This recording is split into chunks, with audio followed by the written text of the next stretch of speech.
شفرات فلامينجو.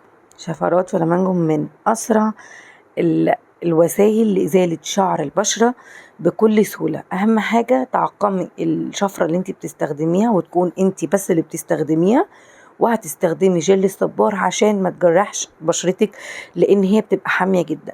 تخلي بالك وانت بتستخدميها، في منها الأصلي وفي منها المضروب وفي منها السيم أوريجينال، على حسب يعني مقدرتك اشتريها. دي زي دي زي دي، ما شاء الله عليا. شايفين كنت بعمل بالظهر. المهم تركزي كويس جدا جدا جدا وانت بتشيلي الشعر، بتشيليه عكس الشعرايه. تمام. عايزه اقول لكم كمان ان هي بتشيل الجلد الميت او الجلد الوبري. تمام. بصوا مطلعه ايه في القطنه. طيب هي بتطلع الشعر خشن بعد كده؟ لا، ما بتطلعش الشعر خشن نهائي. اهم حاجة تستخدمي جل الصبار عشان زي ما اتفقنا ما تجرحش بشرتك، ويبقى يعني تبقى سهلة كده على البشرة. تمام. هتعمليها عكس الشعراية. انا بعمل بيها وشي كله. دي أأمن وسيلة تستخدميها لبشرتك. عايزة اقول لكم العرايس الميك اب ارتست دايما يقولوا لهم يستخدموا شفرات، بلاش شمع، حاجة سيئة جدا جدا جدا للبشرة. بلاش الفتلة، بتعمل حبوب وتدمر البشرة برضو. هنتكلم في فيديوهات كتير قوي قوي قوي عن كل حاجة ومشاكلها وأضرارها. من أحسن وأسرع الحاجة اللي تستخدميها لإزالة شعر البشرة شفرات فلامينجو. أنا بنستخدمها وبستخدم جهاز كيمي، دول أسرع وسيلتين. طبعا أنا عملت لكم قبل كده فيديو عن جهاز كيمي وطريقة استخدامه.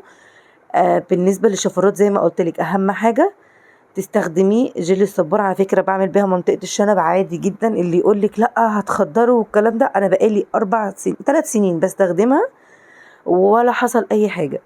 أهم حاجة ترطبي بعد كده كويس. وقبل حاجة مهمة قوي قوي، قبل الشفرات اعملي سكراب. اعملي سكراب يعني ايه؟ أي مقشر عندك اعمليه. لو انت عندك مقشر جاهز حلو جدا. ما عندكيش وعايزة حاجة سريعة، اعملي ايه؟ معلقة سكر، معلقة بن، مية ورد. تمام. وحطيه على بشرتك وفركيه بقى وكده بحركة دائرية عشان تنزلي الجلد الميت. وزي ما قلت لكم بيبقى حلو جدا جدا قبل إزالة الشعر، بيفرق كتير قوي.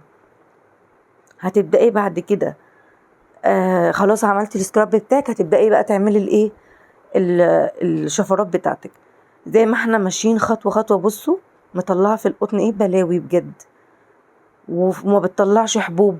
اهم حاجه وانت بتستخدميها خلي بالكم. عايزه اقول لكم على حاجه مهمه قوي.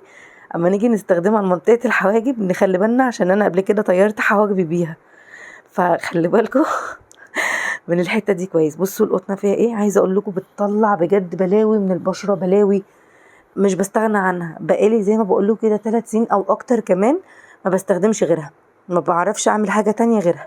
الفتله كانت بتدمر وشي حبوب، الشمع بيعمل كمان ترهلات، وكمان بيعمل ايه كمان، بيحرق البشرة. الشمع بيحرق بشرتك، بلاش منه. والفتلة بتعمل حبوب للبشرة.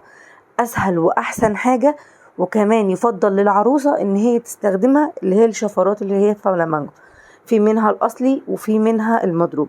اللي هي التانية شفرات اسمها تانجو، بتهيالي انا بحبهاش. انا بحب الشفرات دي اللي متعودة عليها وبستخدمها على طول.